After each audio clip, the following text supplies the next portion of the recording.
So for this part of our safari journey, we're going to ride a bus to go and roam around during the tour. It is called the common hippopotamus. As we move forward, it will be going to your right side. I can see now they are submerged into the water. I believe you will not see their full bodies now because these hippopotamus, they are considered to be semi-aquatic animals. And they love to stay under the water most of the time of the day. In fact, they can stay submerged into the water for up to 16 hours in one day.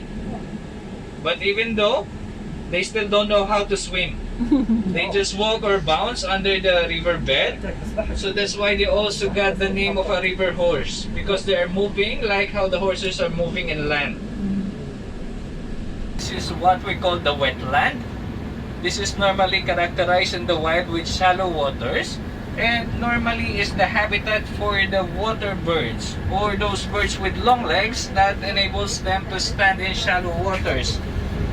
Like for example, going to your left hand side, these beautiful crowned cranes with the gray neck, it is called the gray crowned crane, and it is the national bird of Uganda.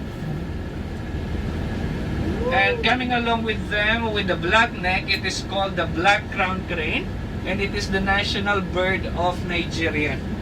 The cute ones, who most of the people consider to be the closest of the human beings.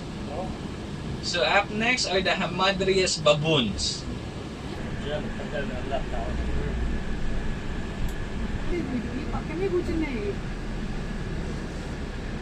Okay, and known as social beings also, they usually come in groups. But a group of baboon, we call it as a troop. And unlike the other primates from their family, these baboons, they like to live in cliffs and steps. They don't live in trees. The particular baboon on the right side, you see the big one with the most hair on his head and his shoulder? Yes. He is the alpha male of the group. He is the most dominant. Wow. So he is considered to be the leader of the troop. And normally, if you notice those baboons surrounding him with those red big humps on their backs, these are the female. They are the female baboons. Eastern, southern, central parts of Africa. Up first, welcoming us on the left side, these handsome antelopes. The ones with the stripes on their bodies, these are called the greater kudu. They are considered by most as the most handsome antelope, and they are the second largest antelope. So if you will notice those beautiful twisted horns, those ones that has the horns are the male ones. The female don't have the horns. And you can see going to your left hand side, the tallest land mammal, the giraffe. Specifically, this one is the South African giraffe. Oops, are the common eland. They are considered to be the biggest antelope. And also got the title of the slowest antelope, but please don't get deceived by it. They can still run approximately 50 to 60 kilometers per hour, and they are yet considered to be the slowest. Up next, to your left hand side, they're sitting in the corner. They got their names actually from the size and the shape of their horns. They are called the bighorn sheep. For the full-grown ones, it can weigh approximately 13 to 15 kilograms. They live in the Rocky Mountains of North America, countries like Mexico, Canada, and the USA. They are very good climbers too. And these cute ones also over into your left-hand side, these are called the springboks. Considered to be the fastest antelope, they can run approximately 90 kilometers per hour. They also got the name the rock jumpers. And I believe everybody knows the biggest, the tallest, flightless bird, the common ostrich. Okay guys, will you be able to identify which ones are the males or the females? So I just entered their exhibit area. Up next, we will be seeing the African brown lions. We also have the white lions in the African village, if you may visit them also. I can see one of them on the left side under the tree. But most of them are going to our right hand side. Careful guys, a little silence, they are sleeping. No, I'm just kidding, you may take photos. How many lions are there?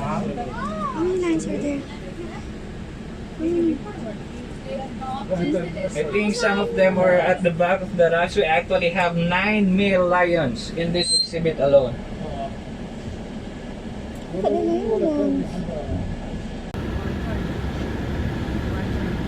They also like covering themselves with mud for two main reasons: to keep them a little cool, especially during the hot weather, and to also act like an additional layer of skin that protects them from insect bites.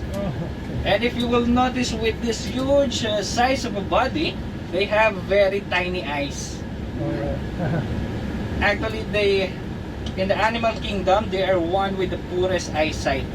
They mostly depend on their sense of hearing and smelling to avoid predators or also to get their foods. Called the what to see. Sometimes it is called the ankole. So that's why I'm asking what to see next. Those are the what to see. They are distinctively known with their big horns. In fact, it can grow approximately 2 meters long from tip to tip. But don't get deceived by that one. It may look long and big, but it is very light because it's totally hollow inside. It is empty inside. Inside these are called the white storks. And there is a belief in Europe that once you see a bird or the white stork flying around the house, it will soon bring a baby to that family living into that house. Or if not a baby, it will bring good luck to the family.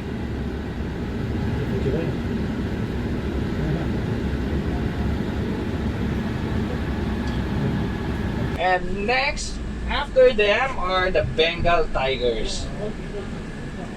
I can see two of them flying on the right side. You want to move, Kuya? You see them flying?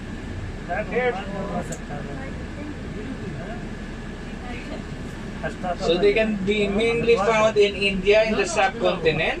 They are also the national animals for both India and Bangladesh.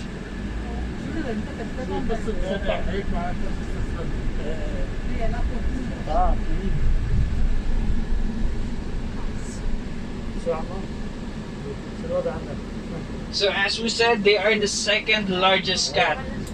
Would you believe me guys if I tell you that they are ranging from the age of 3 to 5 only? Wow.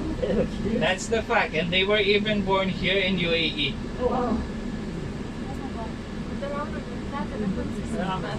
Okay.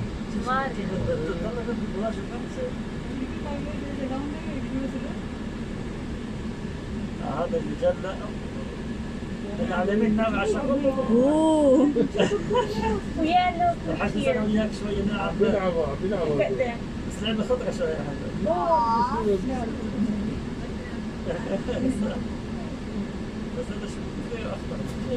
So one fun fact about the tigers, if you see the patterns and the stripes on their body, it is not actually on the hair only. It is, and together with them is one nilgai.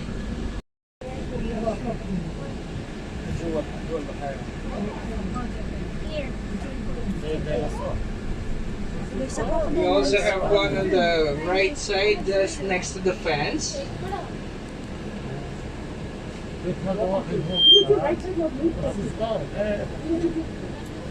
I believe most of them now. Hello to our national animal on the right hand side. These are the carabaos in the Philippines. but internationally known as the Asian water buffaloes. So unlike the first buffaloes that we saw earlier, they are domesticated. They even help our farmers in the Philippines in cultivating, fly at a speed of 83 kilometers per hour.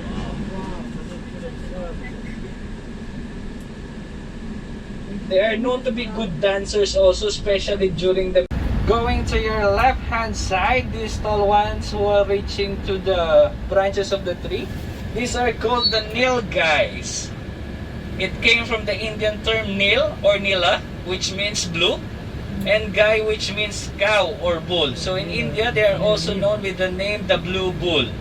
But here we can see they are colored brown. Are you guys not wondering why they are called the blue bull when they are brown?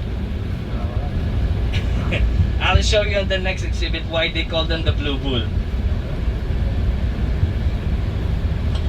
We'll get to see them again a little later once we enter the same exhibit. So we'll just have to meet and see other animals.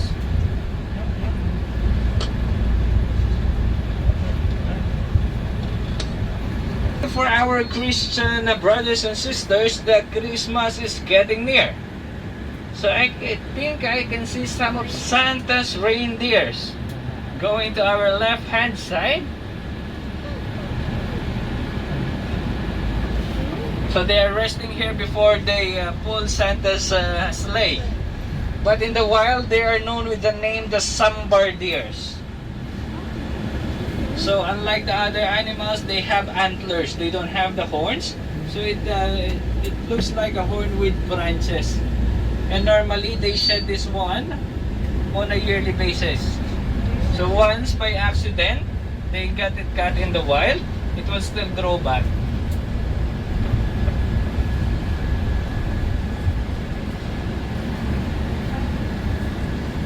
And these small ones on your left side with a little dark on their body, on the mid of the body, that is called the black box.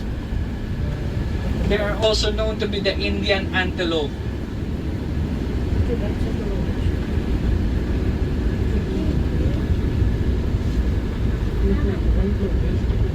And to our right side, we'll see again the handsome antelopes, the greater kudu, which we also saw in the African mix earlier. And together with them is one nilgai. So like what I told you, it's a nilgai, it's called the blue bull. So the male ones mostly have a bluish grayish color. So that's why they got that name nilgai. So more of the black box on our right side. And these two big antelopes under the shade with the big horns, these are called the sable antelope. And they are the national animal of Zimbabwe. And we'll see again the scimitar horned oryx with black patches on their face. These are called the Arabian oryx, or locally known as almaha. And they are the national animal of UAE. And together with their cousins, the scimitar horned oryx, it is believed that they are the ones who started the myth about the unicorns. Because if you would look at them from the side, because the horns are too parallel to each other, it looks like they only have one horn. And those beautiful ones with the twisted horns are the addax.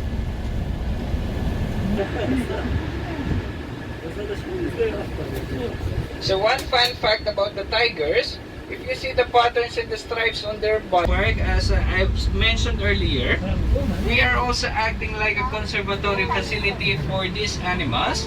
That's why we intended to keep their exhibit areas almost the same as what they have in the wild.